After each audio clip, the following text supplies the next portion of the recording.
ओम नमो भगवते वासुदेवाय. सार्थ सुबोध ज्ञानेश्वरी. लेखन व वाचन सौ मनीषा भास्कर अभ्यंकर, महाराष्ट्र, मिरज 416410. अध्याय 17. श्रद्धात्रय विभाग योग. ज्ञानेश्वरीच्या 17व्या अध्यायाचं समालोचन भाग 5. 17व्या अध्यायातील दृष्टांत योजना. सुरुवातीला सद्गुरूंवर केलेल्या गणपतीच्या रूपकात ज्ञानदेव त्या गणपतीची पूजा कशी होते त्याचे वर्णन करतात. त्या गणेशाचा प्रवृत्ती रूपी कान हलतो तेव्हा मदाचा वारा सुटतो व जीवरूपी भ्रमर त्याच्या मस्तकावर जमा होतात. या जीवरूपी भ्रमरांवर त्यांनी नीलकमलांचं रूपक केलेलं आहे. जणू काही या जीवरूपी निळ्या कमळाने त्या गणपतीची पूजाच बांधली जाते. नंतर गणपतीचा निवृत्ती रूपी कान हलतो. त्यावेळी वैराग्य निर्माण झाल्यामुळे जीव मुक्त होतात. ती पूजा विसर्जित केली जाते. तेव्हा सद्गुरु गणेंद्र अगदी मोकळ्या अंगाने शोभून दिसतात. यामध्ये जीवरूपी भ्रमरांवरील नीलकमलाचे रूपक नितांत सुंदर आहे.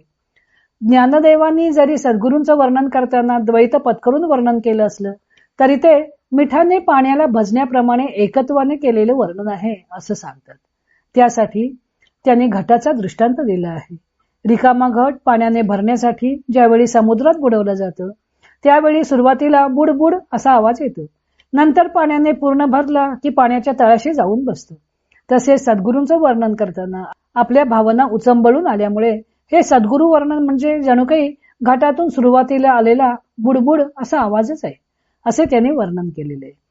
मनुष्य कर्म करत असताना त्या कर्माची योग्यता सत्पुरुषांच्या आचरणावरून ठरवत असतो व त्याप्रमाणे वागतो.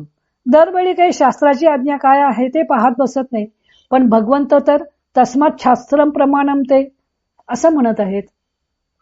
त्यावरून असं दिसतं की शास्त्राशिवाय कर्म करण्याला मोकळीकच नाही. आता ही गोष्ट प्रत्येक लहान सहान बाबतीत किती अवघड आहे त्यासाठी ज्ञानदेवाने दृष्टांत दिलेला आहे. तक्षक नागाच्या जवळ जाऊन त्याच्या फडेवरील मोती मिळवणे, तो ओवण्यासाठी सिंहाच्या नाकातील केस काढणे आणि मग तो दागिना गळ्यात घालणे जितके अवघड आहे तितकेच शास्त्रज्ञ पाहून कर्म करणे अवघड आहे. कारण शास्त्रामध्ये विरोध आहे. त्यांच्यात एकवाक्यता करणे हे तक्षक नागाच्या मस्तकावरील मोती मिळवणे इतके अवघड आहे. समजा तशी एकवाक्यता करता आली तरी त्यासाठी आयुष्य खर्च घालावे लागेल. त्यामुळे ही गोष्ट सिंहाच्या नाकातील केस काढून तो मोती त्यात ओवण्या इतकी त्याहून अवघड आहे. आणि त्यात आयुष्य भानूच असताना गेला तर ते शास्त्रज्ञ अंमलात आणणार तरी कधी? तेव्हा त्या शास्त्रामध्ये एकवाक्यता होणार कधी आणि नेमकी आज्ञा काय आहे यावर विचार करणार तरी केव्हा? एवढा विचार करून मग ती आज्ञा अंमलात आणण्या इतके आयुष्य मिळणार का? त्यामुळे ही गोष्ट असंभवनीयच म्हणायला हवी असं म्हणून त्यांनी या दृष्टांताने शास्त्रामधील विरोधावर बोट ठेवले आहे. राजश्रद्धेला ते कर्मरूपी केरसुनीची उपमा देतात. केरसुनी झाडून सर्व केर एकत्र गोळा करते त्याप्रमाणे रजोगुणी मनुष्य सर्व कर्म करण्याचा प्रयत्न करतो. गुरुपदेशाचा सुद्धा त्याने दृष्टांत म्हणून वापर केलेला आहे. गुरुपदेशाचे महावाक्य उदाहरणार्थ तत्वमसी अगदी थोड्या शब्दांनी युक्त असतं, पण त्याचा परिणाम मात्र मोठा आणि चिरकाळ टिकणारा असतो. तसेच आहार सात्विक असावा, थोडाच असावा. त्यामुळे सत्वगुणाची वृद्धी होते, आयुष्य वाढते व आनंदही वाढतो. निर्हेतुकपणे कर्म करण्यासाठी तुळशीच्या झाडाचा दृष्टांत दिला आहे. तर राजस यज्ञासाठी वापरलेला दृष्टांत तर नितांत रमणीय आहे. राजस मनुष्याला मान सन्मानाची अपेक्षा असते. श्राद्धविधी करायचा असेल तर तो प्रत्यक्ष राजालाच निमंत्रण देतो. राजात जर का विधीस उपस्थित राहिला तर समाजात मानाचं स्थान आपोआपच मिळेल आणि श्राद्धविधीही पार पडेल. असे एकाच दगडात तो 2 पक्षी मारतो. पशु पक्षी जसे विषय वासनेनेच एकत्र येतात तसेच काम हा तमोगुणी मनुष्याचा स्थायी भाव आहे. स्वैराचार त्याला प्रिय असतो. रजोगुणी मनुष्याचे तप वेश्येच्या शृंगारासारखे बाहेरून आकर्षक असते, पण सगळा देखावा मान सन्मानासाठी असतो. त्याचे ते तप अकाळी मेघाने केलेल्या गर्जनेसारखे फुकटच जातं. संकल्प विकल्प रहित मन तेच स्वस्वरूपी स्थित असण्यास योग्य. अशा संकल्प विकल्प रहित मनाची आपण कल्पना करू शकत नाही. त्याची काहीशी कल्पना यावी म्हणून ज्ञानदेवाने उष्णतेशिवाय प्रकाश, जडत्वाशिवाय अन्न व पोकळीशिवाय आकाश हे दृष्टांत वापरलेले आहेत. अशी स्वरूपस्थिती प्राप्त होण्यासाठी मनावरचा वैराग्याचा ओरखाडा सुद्धा नाहीसा व्हायला हवा. शरीरावर कोठे ओरखाडा उठला असेल तर तिथे कातडी झिंझिणते व ते ओरखाड्याची जाणीव करून देते. मनाला वैराग्याची जाणीवही होऊ नये अशी स्थिती प्राप्त झाली तरच ती स्वरूप स्थिती म्हणता येईल. पाणी स्वभावतः थंड, स्वच्छ व सुगंधी असतं, पण त्याला पवित्रपणा मात्र तीर्थाच्या योगे येतो. तसा ओम तत्सत मंत्राच्या योगे सात्विक श्रद्धा फलप्राप्ती करून देते. ब्रह्माला ओळखण्यासाठी श्रुतीने ओम तत्सत असे नाव दिले.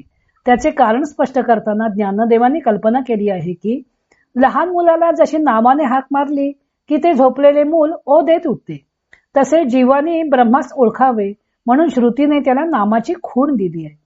आणखी एक सुंदर कल्पना केली आहे की जीवाचा व ब्रह्माचा फार काळपासून अबोला आहे, तो अबोला नाहीसा व्हावा म्हणून श्रुतीने ही मध्यस्थी केली आणि हा नाममंत्र शोधून काढला आहे. ओम तत्सत मंत्राचा विनियोग कसा करायचा ते माहीत नसेल तर सात्विक कर्म सुद्धा मोक्षाप्रत नेऊ शकत नाही. हे स्पष्ट करताना त्यांनी दागिन्यांचा दृष्टांत दिला आहे. चांगल्या शृंगारासाठी सोन्याचे जडावाचे दागिने केले, पण कुठला दागिना कोणत्या अवयवावर घालायचा ते माहीत हवे. ते माहीत नसल्यामुळे जर एखाद्याने सगळ्याचे गाठोडे करून गळ्यात बांधले तर ते हास्यास्पद ठरेल व त्यामुळे चांगला शृंगारही होणार नाही. तसे होडीचाही दृष्टांत आकर्षक आहे. होडी जर जमिनीवर चालवू म्हटलं तर चालवता येणार नाही, तिचे ओझेच होईल. पण तीच नदीत घातली की ती नदी पार करेल. तसेच कर्मे बद्ध करणारी असली तरी ती ओम तत्सत या मंत्ररूपी होडीमुळे संसार सागरात बद्ध न करता तारून नेणारी ठरतात. तसाच आणखी एक दृष्टांत आला आहे खापर खुंटीचा. कनवटीला बांधलेला खापराचा तुकडा कोणी धन म्हणून पुढे केला तर कोण स्वीकारणार? तो नदीच्या अलीकडे अथवा पलीकडे कोठेच चालत नाही. त्याप्रमाणे अश्रद्धेने केलेली कर्मे ही इहलोकी अथवा परलोकी कोणतेही फळ मिळवून देत नाहीत. ज्ञानेश्वरीच्या या अध्यायातील आणखी काही दृष्टांत योजना आपण उद्या पाहू.